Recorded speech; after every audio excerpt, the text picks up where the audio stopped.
안녕하세요. 어느덧 이제 4월도 중순으로 접어들고 있습니다. 어느덧 4월 중순. 계절도 상당히 좋은 계절이고, 근데 올해는 그런 것 같아요. 벚꽃도 그렇게 아름답게 핀 것 같지가 않고 예전에 비해서. 그리고 또 목련꽃도 그렇고, 주위에 있는 모든 것들이 다들 바이러스에 오염된 것처럼 이렇게 좀 생각이 들어요. 그래서 아름답게 보이는 부분들이 좀 많이 좀 감소됐다 이런 생각이 좀 들고, 어, 여러분들도 좀 아시겠지만은 우리가 2주가 더 연장이 됐습니다. 그 비대면 수업이 4월 26일까지 이렇게 좀 연장이 됐어요. 그래서 조금 불편하시더라도 우리나라의 입장은 지금 많이 이제 코비드19가 수그러들고 있고, 유럽 쪽도 이제 좀 변곡점을 찍은 것 같습니다. 하지만 아직까지 미국 쪽이 아직 증가를 하고 있고, 일본 쪽도 좀 증가를 하고 있고, 그렇기 때문에 조금 더 추이를 봐서 비대면하는 그런 그 거리두기에 우리 동참을 해서 조기에 마무리될 수 있게끔 우리가 하는 것이 좀 현명하지 않을까 이런 생각이 듭니다. 지난번 시간에도 잠깐 말씀을 드렸습니다만은, 우리 이제 이 바이러스로 인해서 모든 패러다임이 조금씩 좀 변하고 있어요. 아마도 이 어떤 이 변곡점이 되지 않을까 이런 생각을 합니다. 경제학자들 중에서도 코비드19가 지나가면은 경제 상황이 V자로 또 회복할 것이다라고 얘기하는 그 미국 연준의 의장의 그 전망도 있었고, 하지만 그것은 좀 불가능할 것 같아요. 저 말고도 대부분의 학자들이 그것은 좀 불가능하다 이런 쪽에 무게를 좀 많이 두고 있습니다. 어떤 학자는 I자는 뭐냐면 절벽이죠. 절벽과 같은 그런 최악의 상태가 오지 않을까 이런 생각을 하는 학자도 있고, 또 U자, 회복이 될 것이다라고 하는 사람도 있고, 또 L자로 장기간 불황이 한참 지속되지 않겠느냐 이런 전망을 하는 사람도 있습니다. 그 네 가지 중에 하나는 맞습니다. 경제학자들이 전망하는 것은 과거의 데이터를 유추해서 이것을 미래를 예측하는 것인데, 지금은 과거의 모형을 가지고 미래를 예측할 수 있는 그런 실정이 좀 안 해요. 그래서 그거는 좀 잘못된 것 같고, 또 우리 이럴 때일수록 우리의 그 대한민국의 위상이 전 세계적으로 좀 많이 올라가고 있는 것 같습니다. 왜 그러냐면 언젠가도 한번 말씀드린 적이 있을 겁니다. 우리나라는 전 세계에서 문맹률이 가장 적습니다. 문맹률이 적기 때문에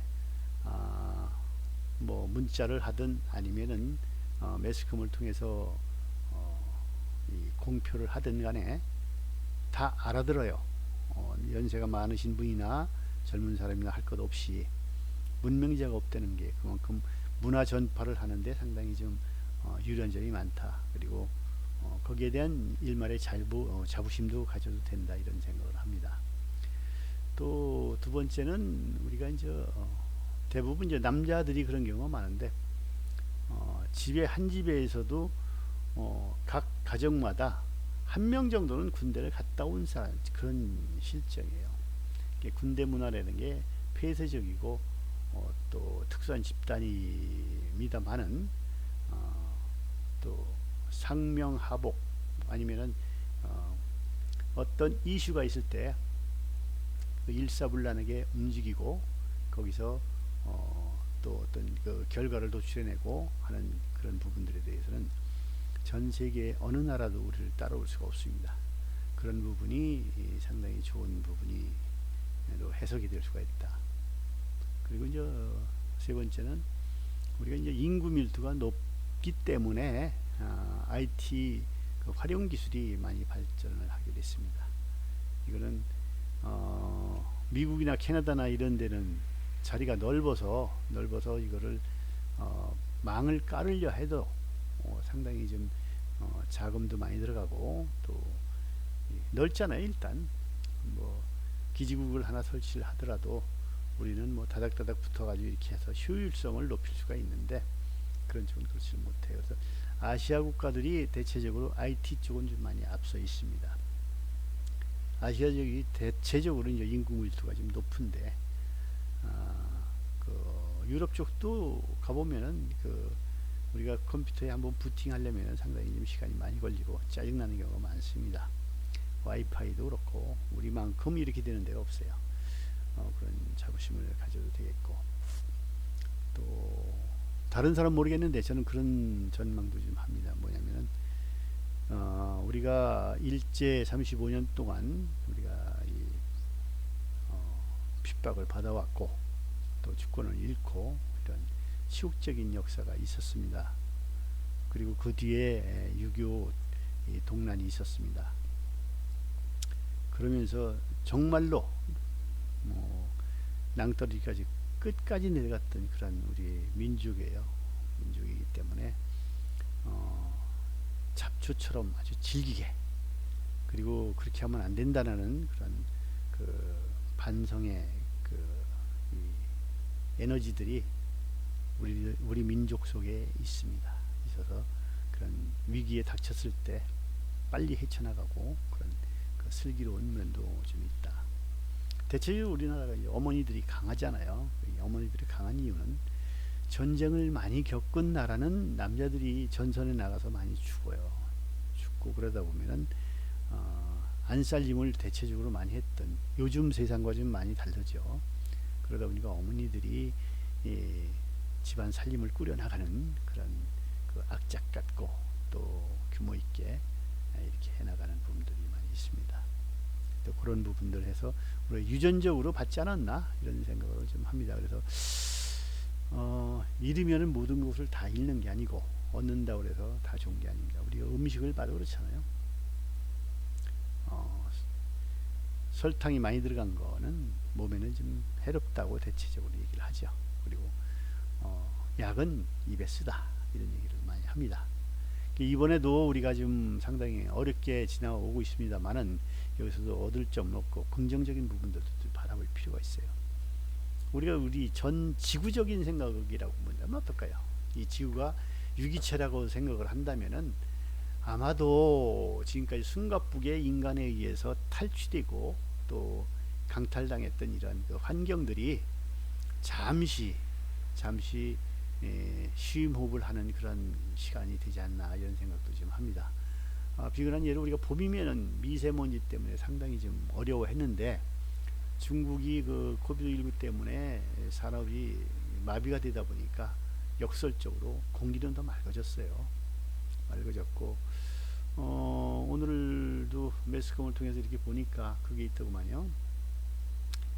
프랑스의 그 세느강변에 옛날에는 백주가 좀 많이 살았다고 해요. 근데 인간들이 관광 자원이 풍부한 그 프랑스다 보니까 거기에서 이제 보트 배를 좀 많이 띄웠다고 해요. 유람선도 띄우고 그러다 보니까 백주가 노를 공간을 인간들이 다 뺏은 거예요. 근데 지금은 어떠냐? 뭐 거리두기 뭐 이런 방편으로 인해서 관광 산업이 제일 큰 타격을 받고 있다 보니까 배를 띄울 수가 없죠. 그러다 보니까 이제 그 자리에 배가 안 뜨다 보니까 백주들이 유유히 그 유영을 하고 또 한가롭게 이렇게 보이는 그런 부분들도 좀 있다고 얘기합니다. 시스템을 보면은 우리가 참 잘 돼 있어요. 뭐 예전 것은 적폐다 뭐다 해가지고 좀 정치적으로는 그런 그 논란도 많이 있습니다만은 뭐 모든 게 다 잘하고 모든 게 다 잘못되는 건 없어요. 예전에는 대체적으로 보면은 그 가장들 아버지들이 대체적으로 보면은 많이 술 마시고 또 가정 경제에 좀 상당히 등한시했던 그런 부분들도 있었습니다만은 그 아버지가 그렇다고 그래가지고 뭐 다 나쁜 일만 한 것도 아니고 또 긍정적인 부분도 있고 뭐 역사와 전통이라는 것이 옛 것을 다 계승하고 발전시켜 나가는 그런 과정이라고 봅니다. 그래서 이제 우리 의료보험 체계도 예전부터 그래도 차근차근 이렇게 잘 다뤄왔기 때문에 의료보험 체계는 우리나라가 전 세계에서 최고로 앞서 있습니다. 앞서 있는데 이제 운영하면서는 조금 좀 그 나태해진 부분들도 있죠. 어느 나라든지 관료들이 살아 있어야 되는데 감히 전 그런 얘기를 합니다. 우리나라 관료들 뭐 한마디로 얘기해서 공무원 시험을 봐서 합격해서 들어갈 때는 인재일지 모르겠지만 거기서 생활하면서 국가 일을 하는 부분에 대해서는 뭐 다 그렇지는 않겠지만은 사명의식, 소명의식이 많이 결여되어 있다 이런 생각을 합니다. 예를 들어서 이제 조선시대 같은 경우는 청백리도 있었고 뭐 당쟁도 있었습니다만은 그래도 이 국가 민족과 그래도 관료로서 꼭 지켜야 될 부분들을 빠짐없이 해왔던 그런 선비들이 있었어요. 그렇기 때문에 우리나라가 지금 지탱이 됐고 어려울 때 사실은 뭐 창이나 칼이나 들고 전쟁터로 나갔던 사람들은 민초였습니다. 그리고 선비였어요. 선비. 중앙 집권 사회지만은 중앙에 있는 관군이 해결하지 못한 부분을 의병들이 해결했던 부분들이 상당히 많습니다. 그런 의병의 그 활동과 활력을 우리나라 의병만큼 했던 나라는 전 세계에서 유례를 찾아보기가 힘듭니다. 우리가 일제 35년 동안에도 수많은 우리 선각자들 그리고 독립운동가들이 얼마나 큰 투쟁과 큰 사명의식을 가지고 이렇게 나라를 되찾는데 힘을 보탰습니까? 다른 나라는 그런 게 없어요. 중국만 해도 중국이 전 세계에서 이민족의 지배를 최고 많이 받은 나라입니다. 자기네들이 한족이라고 얘기를 하지만은 한족이 세웠던 나라는 절반도 안 됩니다. 그 나머지는 전부 다 이민족이에요. 뭐 일일이 열거는 않겠습니다만 당나라의 당태종도 그렇고 가까이에 있는 그 원나라의 징기스칸 태무진도 그렇고 그 뭐 몽골이 아니죠. 그리고 또 이쪽에 제일 가까운 청나라도 사실은 여진족 청나라 민족이 세운 청나라 만주족이 세운 그런 나라입니다. 그러다 보니까 거기서 뭐 힘 있는 사람을 그냥 손 들어줘요. 뭐 누가 와도 우리 생활에는 문제가 없다 이런 쪽이죠. 이제 어렵게 되는 것들은 그 집권 세력에 있던 그 위정자들이에요. 지금도 마찬가지입니다. 여든 야든 이렇게 따지다 보면은 자기네들이 이 다음에 권한을 더 많이 가지겠다는 권력 투쟁에 불과합니다. 국민을 생각한다고 하는데 예전보다는 많이 국민을 생각하죠. 그런 부분들이 좀 있고 이게 잘 마무리되면 우리 대한민국의 위상은 전 세계적으로 상당히 많이 올라갈 것이라고 봅니다. 왜 그러냐면 코비드19를 우리가 그 해결해 나가는 과정에 있어서 나름대로 굉장히 투명했습니다. 남들 좀 투명했고 또 잡음도 있었습니다만은 또 거기에 따라서 또 우리 국민들이 잘 따라주셨고 또 솔선수범을 잘 해주셨고 사재기를 봐도 그렇잖아요. 우리나라에서 슈퍼에서 휴지 가지고 뭐 화장지 가지고 쟁탈전하는 그런 모습은 보이지 않잖아요. 마스크를 뭐 일주일에 2개씩 한다 그래가지고 배급받듯이 하더라도 이렇게 해야 되는구나 해가지고 우리 전부 다 온 국민이 솔선수범해서 약국에 가서 줄 서가지고 샀습니다. 그리고 또 자기 앞에서 딱 끊긴 그 어떤 할아버지를 봐서 먼저 샀던 젊은이가 할아버지에게 과감히 양보하는 그런 미담도 상당히 많이 봤어요. 그만큼 현명한 우리 대한민국의 국민입니다. 그래서 모든 걸 잘 헤쳐나갈 것이라고 보고 이러한 그 모범적인 부분들을 그 세계 각국에서 칭찬해 마지 않고 있습니다.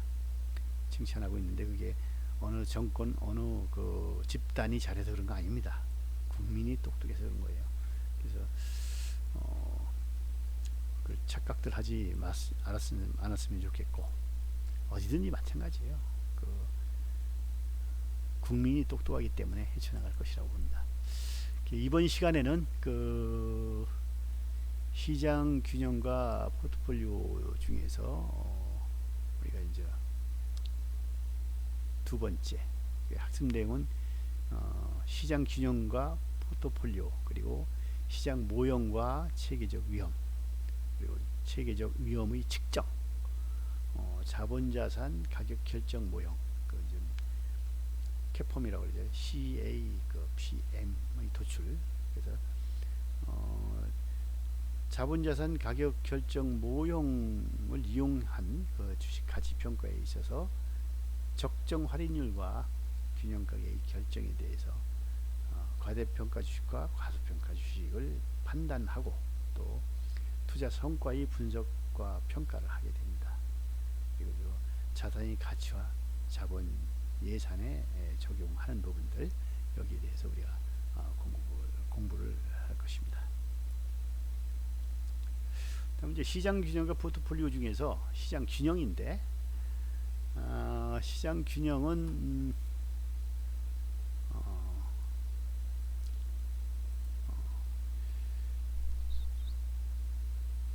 그 시장 자산 가격 결정 모형이 뭐냐 하면은, 자산의 위험에 따라 기대 수익률이 결정 과정을 보여주고, 이에 따라서 해당 자산의 균형 가격을 밝히는 가격 결정 이론을 말합니다. 그리고 이론의 전개상 시장 균형 상태를 가정해서 설명한다면은, 시장 균형 상태는 특정 자산이 가지고 있는 위험, 여기에 대해서 기대 수익률이 보장되고 있는 시장 상황을 말하는 것이죠. 시장 불균형 상태가 나타나면 차익 거래가 일어나고, 또 투자자들이 미래 증권 이익률을 대한 분포에 대한 동질성, 또 기대 가정, 이런 것을 통해서 분석되는 것입니다. 4번 되겠습니다. 동질적 그 기대 가정하에 접점 포트폴리오는 시장 포트폴리오와 일치하게 됩니다. 그리고 시장 포트폴리오에서는 개별 자산의 구성 비율, 개별 자산의 구성 비율을 이렇게 이제 표시를 합니다. WJ로 해가지고 이렇게 표시를 하고, 개별 자산의 시가총액을 증권 시장 전체 자산의 총 시가총액으로 나눈 값입니다. 이것을 이제 우리가 시장 포트폴리오에서 얘기하는 그 개별 자산의 구성 비율을 이렇게 계산을 합니다. 그리고 시장 균형 상태에서는 모든 투자자는 각자의 위험 회피 성향에 관계없이 위험 자산에 관한 항상 위험 자산이 시장 포트폴리오를 선택하게 됩니다. 투자자들이, 이것은 이제 투자자들이 생각할 때 이게 최적의 그 투자라, 이런 그 생각을 공통적으로 갖게 되는 것이죠. 그래서 이제 이렇게 생각을 해서 투자를 한다는 얘기죠. 다음은 5번 되겠습니다. 시장 포트폴리오는 그 요거를 이제 마켓 피리어드 그 이렇게 해가지고 이제 M으로 표시를 합니다. 마켓 해가지고 여기 균형 상태를 얘기하는데, 이거는 시장 균형 상태에서 시장에서 거래되는 모든 자본 자산을 포함한 포트폴리오를 의미를 합니다.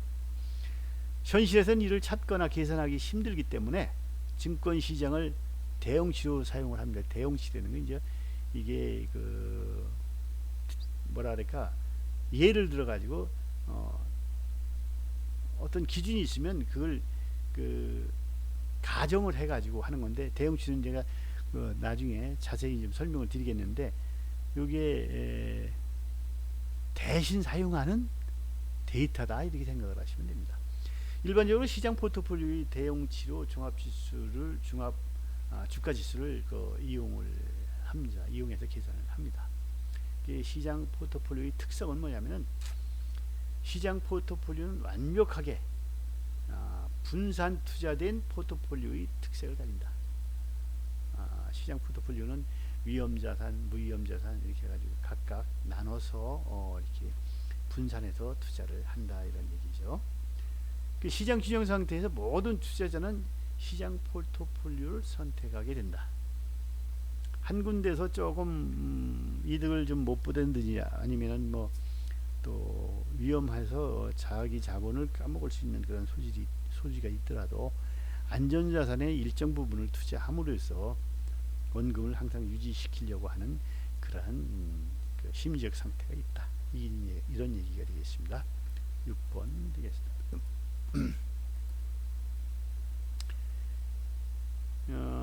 요건 계산식이 쭉 나오는데 시장 포트폴리오의 그 위험 자산을 자산 J의 구성 비율을 여기 아까 얘기했던 시장 포트폴리오 WJ로 이렇게 표시를 한다 그랬죠. 요거는 시장 포트폴리오 위험 자산 J에 대한 거예요. 위험 자산 J에 대한 건데 요건 위험 자산 J의 총 시장 가치를 시장 전체 위험 자산이 총 시장 가치로 나눈 값입니다. 요걸 이렇게 설명을 한 거예요. 이렇게 이러한 부를 우리가 쓰자. 이런 부를 쓰자. 이렇게 해가지고 식을 하나 세운 게 있고 여기에서 이제 PJ라는 건 위험 자산 J의 단위당 시장 가격을 PJ로 표시한 겁니다. 알겠죠? 그리고 QJ는 위험자산 J, 그러니까 J의 총 발행 주식 수, 요걸 뭐 퀀티티라고 표현을 해도 돼요. 요거에 이니셜이라고 생각을 해도 되고, 이건 뭐 프라이스라고 생각을 해도 되고, 이렇게 해서 요런 단위로 표시를 합니다. 여기에 들어가 있죠. 여기에 들어가 있고, N이라는 건 뭐 한 번이 아니고 여러 개가 있을 수 있잖아요. 그렇기 때문에 여기 표시를 한 거고, 요 말대로 위험자산 J의 총 시장 가치를 시장 전체 위험자산의 총 시장 가치로 나눈 것이다. 이렇게 생각을 하면 되고, 이게 요렇게만 보면 우리가 풀기가 쉬운데 요렇게 만들어 놓으면 사실 뭐 미리부터 겁먹고 어렵게 생각을 해요. 근데 그렇지 않아요. 이게 한 번 더 생각을 해라 이런 뜻이 되겠고, 이제 그렇게 생각을 하면 됩니다. 우리 길게 얘기하려다 보니까 힘드니까 이렇게 해놨다. 우리가 규칙이에요. 우리가 신호등을 볼 때 빨간 신호등에서는 정지를 하고, 또 초록색 신호등에서는 출발을 하고, 뭐 이런 우리가 규칙이 있듯이 이것도 수학에서 규칙이죠. 시그마는 좀 더한다 이런 뜻이고 뭐 이러니까 여러분들도 뭐 다 알고 있는 사항이니까 어렵게 생각하지 않아도 됩니다. 그리고 굉장히 중요한 부분들도 사실은 아닙니다.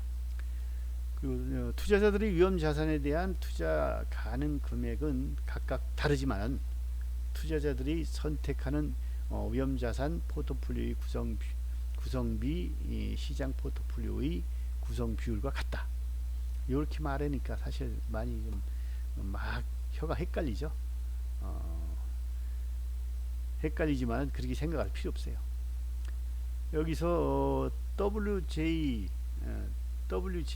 요거는 시장 포트폴리오에서의 위험 자산, 아까 여기서 똑같잖아요. 위험 자산, WJ가 위험 자산을 뜻하는 겁니다.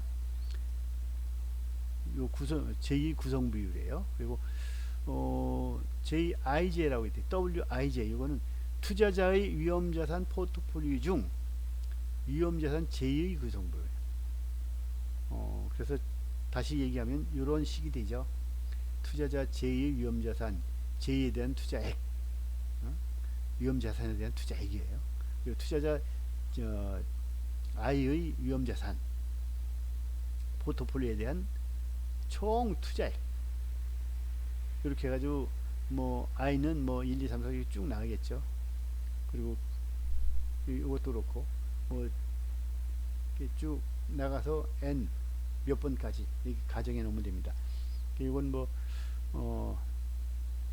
우리가 이런 식으로 세워가지고 이렇게 보면 좀 어렵게 느껴지지만은 어떤 상황이 되면은 금방 또 풀게 돼요. 그러니까 어려워 생각하지 마시고 음, 그냥 상식적으로 알아두시면 됩니다.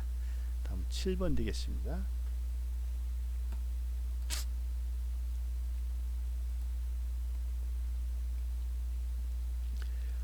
여기는 예제의 풀이가 있는데 예제 풀이가 말 그대로 A국의 3개의 증권으로 구성된 주식시장이 존재하고 있으며 시장에는 투자자가 2명만 존재한다고 가정을 하는 거예요. 근데 실질적으로 2명이 3명이 있을지 몰라요. 그래서 학문이라는 게 이렇게 가정을 해놓고 여기에 대입을 하라 이렇게 돼 있는 거거든요. 두 투자자는 미래 주식 수익률의 확률 분포에 대해서 동질적인 기대를 가지고 있으며 차입 이자율과 대출 이자율은 동일하다고 가정한다. 뭐 이런 금융이 있을까요?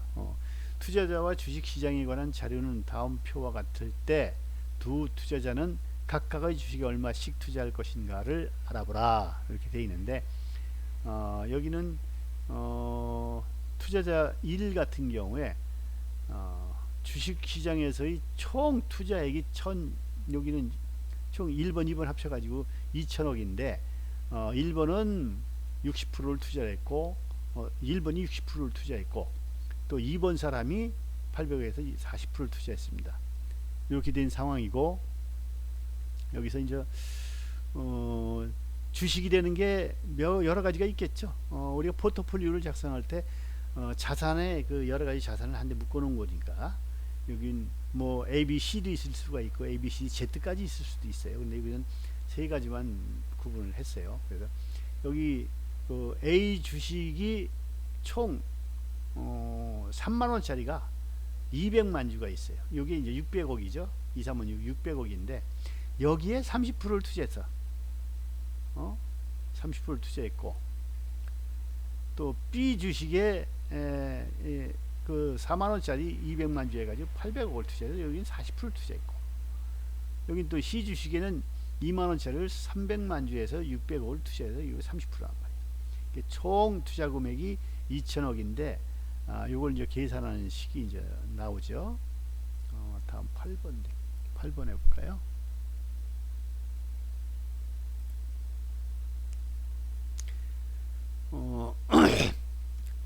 여긴 각 투자자의 위험 자산에 대한 소유 비율은 투자자의 시장 전체에 대한 소유 비율과 같게 된다. 투자자의 개별 주식에 대한 투자 금액은 다음 표와 같다. 이렇게 되는데 여기서 이제 뭐 너무 불편하게 생각하지 말고 앞에서 본 것처럼 여기 보면은 투자자 1이 주식 A의 투자액은 아까 요 보듯이 투자자 1번이 A 주식에 투자한 게 30%죠. 그렇죠? 30% 600억. 그래서 여기 보면 30% 여기에 1번이 지금 60% 60%를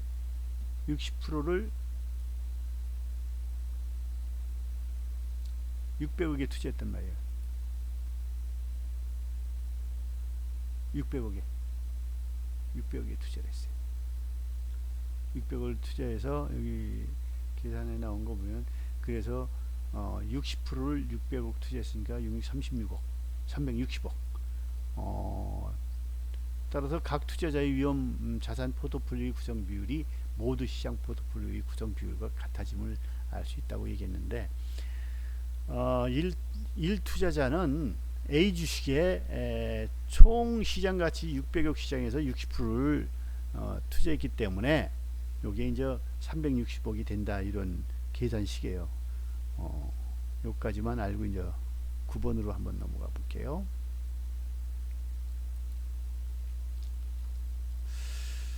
자본시장 가격 결정 모형인데 이거는 자본시장 결정 모형의 전개입니다. 그래서 시장 기본 가정과 의미 뭐든지 뭘 하려면 이제 가정을 해놔야 되죠.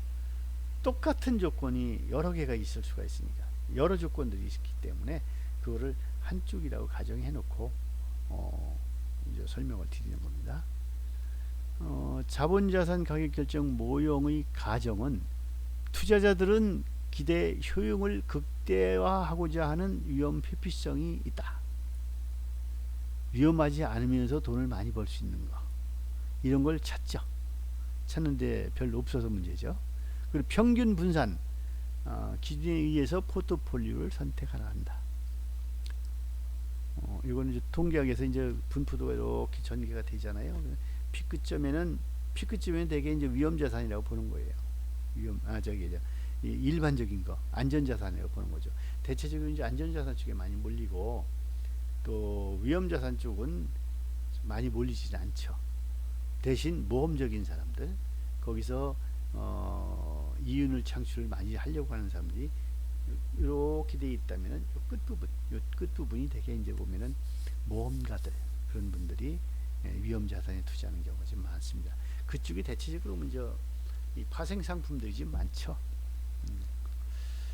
그리고 모든 투자자의 투자 기간은 단일 기간으로 한다. 그렇죠? 뭐 그렇게 가정을 해놔야 되겠죠.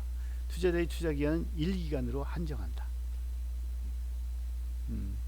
투자자들은 미래 수익률의 확률 분포에 대해 동질적 기대를 갖는다. 전부 다 돈 벌려고 하는 거니까 동질적 기대를 갖는다라고 이제 가정을 하는 거예요. 까먹으려고 하는 사람은 없겠죠. 완전 자본시장이 존재한다라고 가정을 합니다. 이렇게 해가지고 이제 우리가 어떤 수식을 세우는 거예요. 여기서 자본자산 가격 결정 모형을 이러한 가정하에서 실시를 하는데, 부는 우리가 CAPM으로 우리가 이름을 진 겁니다. 10번 넘어가 보겠습니다.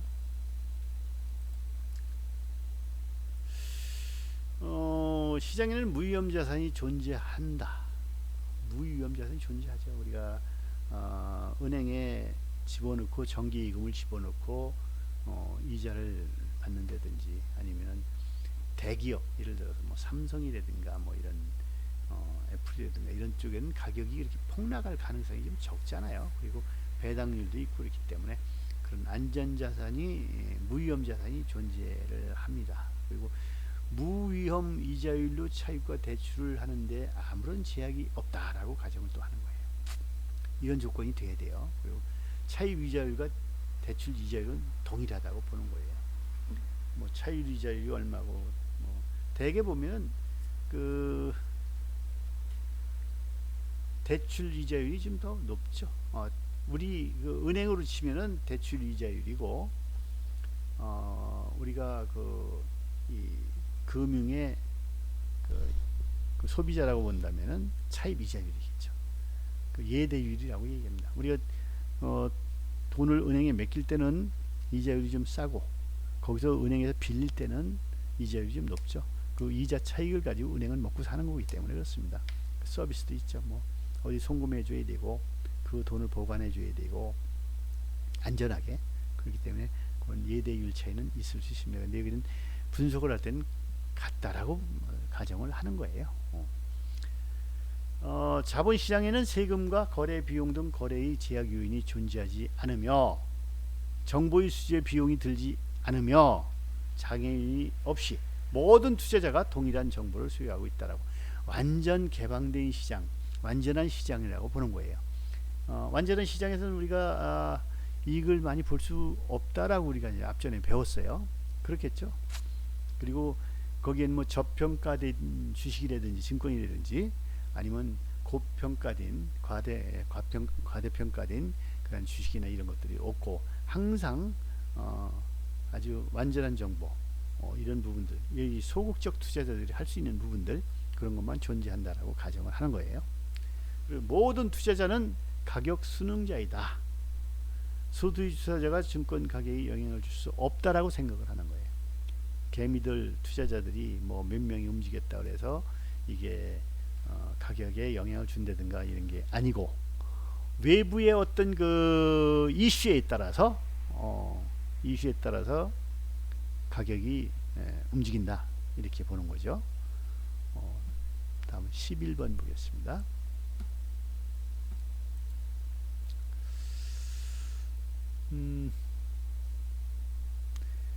자본시장 가격 결정 모형의 주요 내용인데, 첫 번째가 이제 모든 투자자는 위험 자산 포트폴리오로 시장 포트폴리오 M을 선택한다. M이라는 건 이 위험, 그 곡선이 있어요. 곡선이 있는데 아주 위험성이 많으면서 많은 소득을 올릴 수 있는 부분들이 있고, 또 안전자산이 있고, 이게 이제 한쪽에만 치우칠 수는 없죠. 안전자산만 치우치게 된다면 이거 투자가 아니라고 보는 거예요.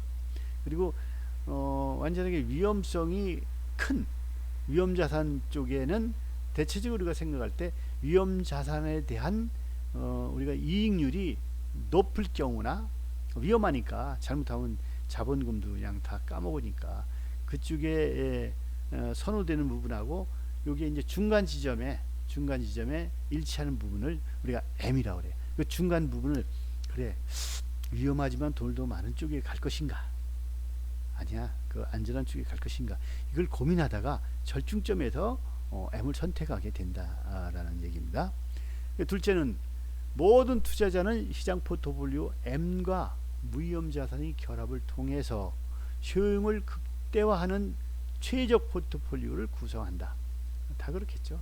내 돈인데 벌려고 하는 짓인데 다 그렇겠죠. 그리고 셋째가 개별 자산의 위험 프리미엄은 시장 포트폴리오의 위험 프리미엄과 개별 자산의 체계적 위험, 즉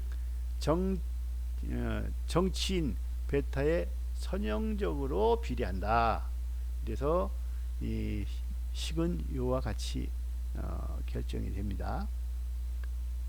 쭉 읽어보시면 알겠고, 이따가 이제 여기에 대해서 풀이가 있어요. 예제 풀이가 있으니까 그때 더 상세하게 보도록 하죠.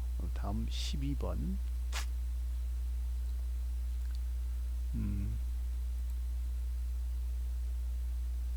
12번. 증권 시장선이 있어요.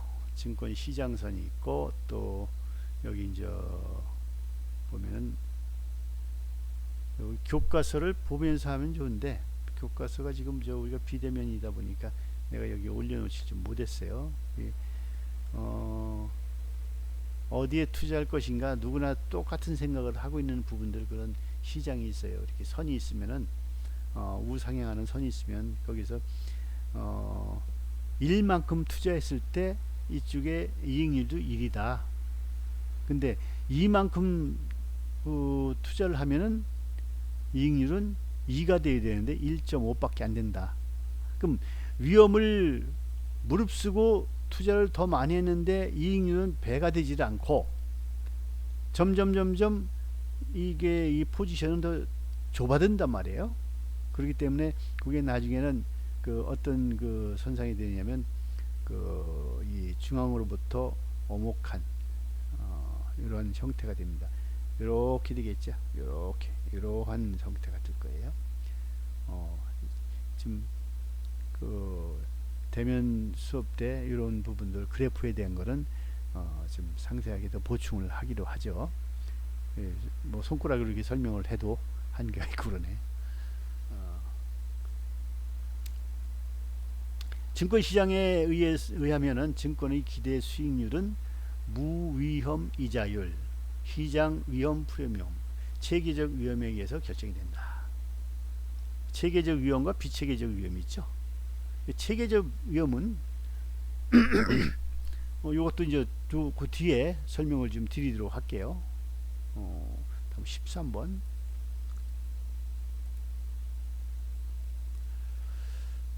시장 모형과 체계적 위험. 시장 모형인데 이게 마켓 모델이죠. 근데 시장 포트폴리오의 수익률과 개별 증권 수익률 간의 관계를 설명하는 모형입니다. 예, 개별 증권의 베타 측정에 의해서 이용이 됩니다. 추정을 하게 되죠. 그리고 시장 모형에서는 개별 증권의 수익률 변동, 가격 변동이라는 얘기예요. 시장 전체에 연동된 가격 변동과 별개의 기업, 고유한 개별 기업, 고유한 요인에 의한 가격 변동에 의해 발생된다는 것을 가정한 거죠. 그래서 여기는 저 개별 증권의 가격 변동은 어떻게 되느냐면은 시장 전체 공통 요인에 의한 가격이 변동이 되는 것이죠. 여기에다가 또 개별 기업 고유 요인에 의해서 가격이 또 가변될 수가 있죠. 올라가고 내려갈 수가 있죠. 이게 거시적 요인과 미시적 요인이 있는데, 거시적 요인이라는 건 이제 밖에 외부적인 사항이라고 보면 됩니다. 여기 이제 공통적인 요인, 시장 전체. 요거는 그 금리가 막 올라가고 내려가고 한다. 시장의 은행 금리가 올라가면 증권 시장은 어떻게 되겠어요?